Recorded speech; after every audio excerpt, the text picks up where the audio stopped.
నాకు తెలిసిన ఒక రైటర్ చెప్పాడు. అతను సినిమా తీసే రోజుల్లో వాళ్ళ ఇంటి ఓనర్ మా వాడు ఏ పనికి రావట్లేదు, సినిమాలోకి తీసుకెళ్ళు అని. అప్పుడు రైటర్ ఫీల్ సినిమా ఒక మాయలోకం లాంటిది, ఎవరైనా వచ్చేవారు. But now MBA, MBBS, BTech graduate చేసిన వాళ్ళు కూడా సినిమా మీద ప్యాషన్తో ఫిల్మ్ ఇండస్ట్రీకి వస్తున్నారు. అందులో నేను ఒకటిని. మామ టీ బాగుంది కదరా? టిఫిన్ సెంటర్లో పిల్ల కూడా బాగానే ఉంది. నువ్వు చూసావా?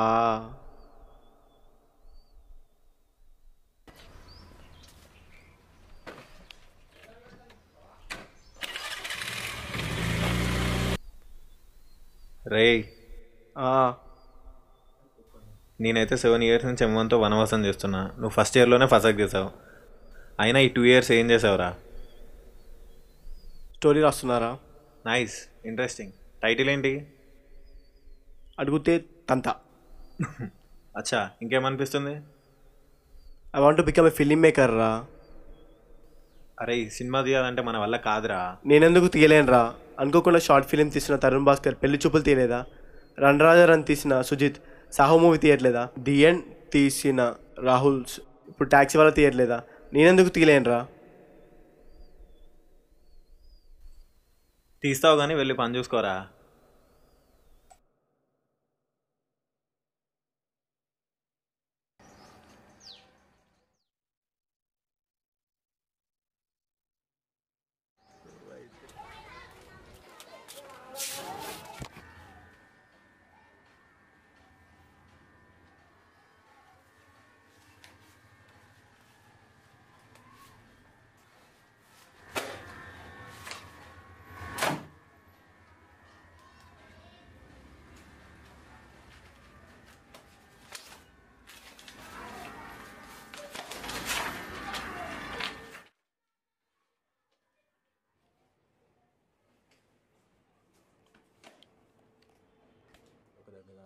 అయిపోయినట్టు.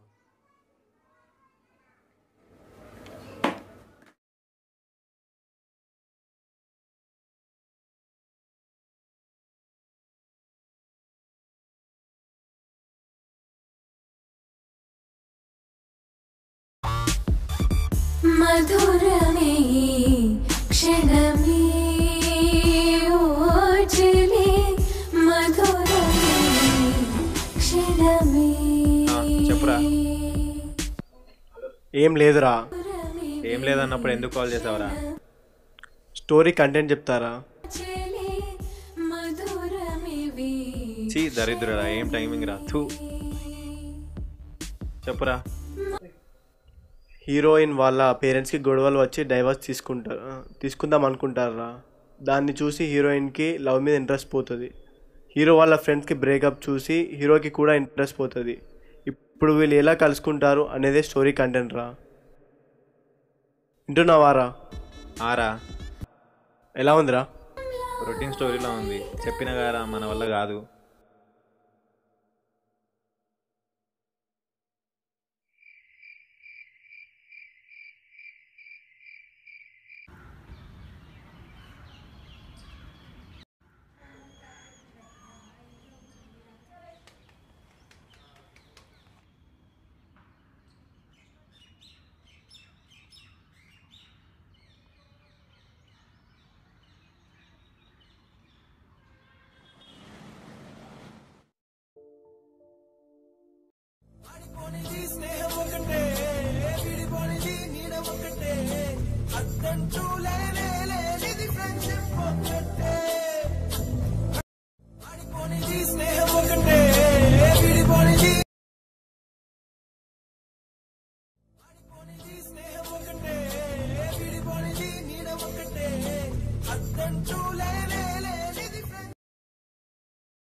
తీరా అరే హౌలే 3 days నుంచి కాల్ చేస్తున్నా, నీ స్టోరీకి నా కాల్ లిఫ్ట్ చేయడానికి సంబంధం ఏంట్రా?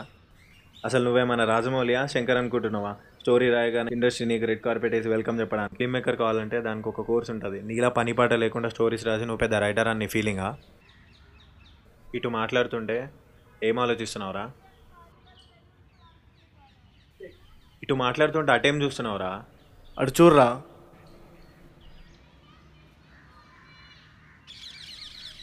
దాంట్లో ఏముంది? ప్రెగ్నెంట్ లేడీ పోతుంది. ఏముందా? బ్రహ్మ రాసిన రాతకు అమ్మ ప్రాణం పోస్తుంది. ఆ ప్రాణానికి ఎంత విలువ ఉందో రైటర్ రాసే కథకు కూడా అంతే విలువరా. అమ్మ 9 మాసాలు మోసి ఎంతో కష్టాన్ని కూడా ఇష్టంగా పెంచి మాటలు నేర్పిస్తూ అడుగులో అడుగు వేపిస్తూ పెంచి పెద్ద చేస్తుందిరా. అలాగే ఒక రైటర్ ఒక కథను అనుకొని ఆ కథలోని పాత్రలకు ప్రాణం పోసి ఆ పాత్రలు పెంచే టైంలో ఎంతో కష్టాన్ని కూడా ఇష్టంగా చేసి మాటలు డైలాగ్ రూపంలో పలికిస్తూ అడుగులో అడిగే నడిపిస్తాడురా. సారీరా, టైం వేస్ట్ చేస్తున్నావు అనుకున్నా కానీ యూజ్ చేయడానికే లేని టైం వేస్ట్ ఎలా చేస్తావు? మా బ్రదర్ వాళ్ళ బాస్ ప్రొడ్యూసర్, ఒకసారి వెళ్ళి కలువు.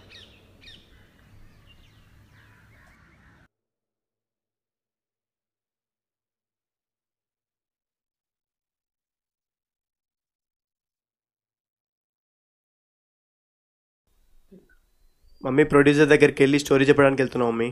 జాగ్రత్తగా వెళ్ళు. సరే సరే. ఏదేమైనా స్టోరీ చెప్పిరా, అదే నీ లోకం. సరే మమ్మీ, బాయ్.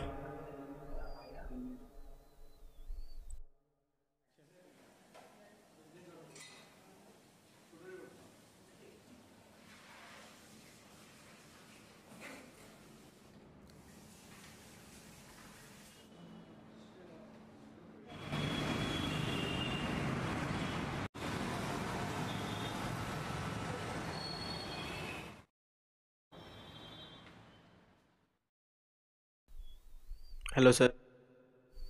ఎస్, ఎవరు? అఖిల్ పంపించాడు సార్. హో ఫైన్, కూర్చోండి.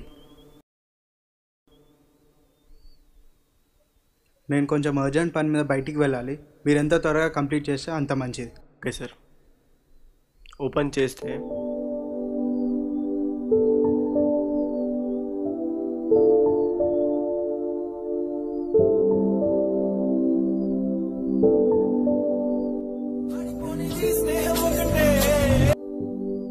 Sorry sir.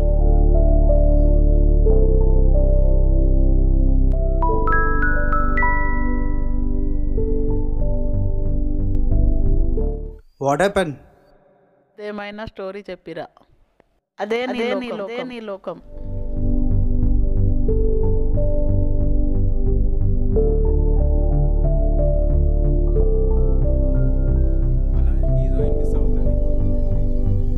Wow, what an amazing story. Superb ఉంది. Thank you, sir, for listening my story. హే,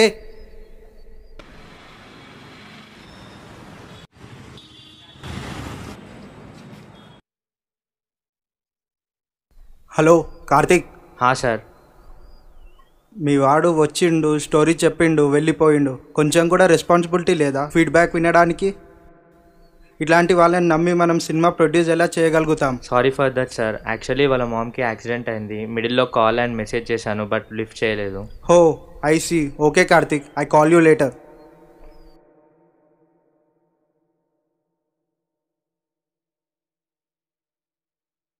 అమ్మకేం కాలేదురా.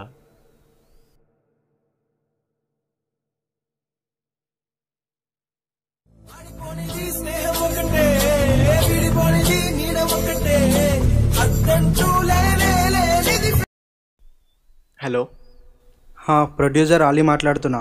చెప్పండి సార్. నాకు స్టోరీ నచ్చింది. మీ మదర్కి క్యూర్ అయ్యాక ప్రాజెక్ట్ టేకప్ చేద్దాం. Thank you sir, thank you.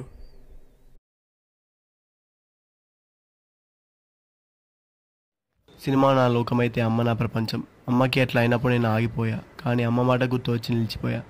అమ్మకి అలా అయినప్పుడు నేను లేను, కానీ అమ్మ కన్ను తెచ్చే లోపు లోకాన్ని గెలిచి అమ్మ ముందు నిల్చుంటా. సినిమాకి అందరూ ఐడెంటిటీ కోసం వస్తారు, అండ్ అందరికీ చాలా మంచి ఐడెంటిటీ వస్తుంది, కానీ అందరికంటే least identity and most work చేసేది ఒక రైటర్. సో రైటర్స్ అందరికీ రెస్పెక్ట్ ఇవ్వాలి, రైటర్స్కి అందరూ ఐడెంటిటీ ఇవ్వాలి. కాబట్టి I request everybody to first address to writers. So అందుకు first I like to thank the writers of this film.